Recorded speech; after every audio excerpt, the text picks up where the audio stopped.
కొన్ని సిచ్యువేషన్స్, కొన్ని సందర్భాలు, కొన్ని పరిస్థితులు మనకి తీవ్రంగా అసలు మనం ఊహించిన విధంగా కలిచివేస్తాయి. అసలు అలాంటప్పుడు అనిపిస్తుంది, ఇంతగా ప్రార్థన చేస్తున్నానే అసలు ఈ పరిస్థితులు మారతాయా? ఇంకా మారవేమో.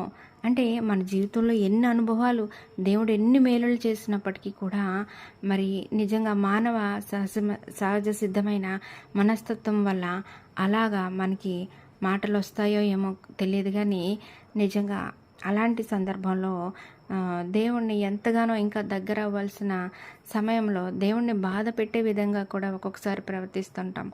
అలాంటి సన్నివేశం ఈ మధ్యలో ఒకటి జరిగింది. అదేంటంటే కొన్ని విషయాలు నన్ను తీవ్రంగా కలిచివేశాయి.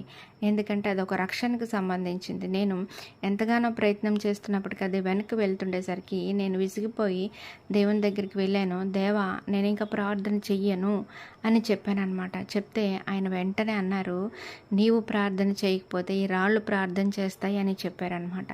నాకు ఇంకా బాధ అనిపించి నేను అన్నాను, ఇంకా నా మనసులో వ్యంగ్యంగా వెటకారంగా ఒక మాట అనుకునేసరికి దేవుడు వెక్కిరింపబడడు అని మరో మాట సమాధానం చెప్పేసరికి నేను షాక్ అయ్యాను. నిజంగా దేవుడు మన అంతరంగంలో ఉండి ఇంత చక్కగా మనల్ని పరిశీలించి మనల్ని మాట్లాడుతూ మనల్ని నడిపిస్తున్నప్పుడు అంతకన్నా కావాల్సిందే ఉంది. వెంటనే నా హృదయం ద్రవించింది. వెంటనే తండ్రి నన్ను క్షమించు అని చెప్పి నేను ఎంతో ఆప్యాయంగా ఆయనకి, నిన్ను నేను ప్రేమిస్తున్నాను ప్రభువా, నన్ను క్షమించు, నా తప్పుదాన్ని మన్నించు అని చెప్పి హత్తుకునేలాగా అంత ప్రేమ నాకు కలిగిందనమాట. నిజంగా దేవుడు మన హృదయాలను చూస్తాడు. మనము మన కోపం ఉన్నప్పటికీ మన హృదయం ఆయన వైపే ఉంటే ఆయన దయతో మనల్ని మరింత దగ్గరికి తీసుకువస్తాడు.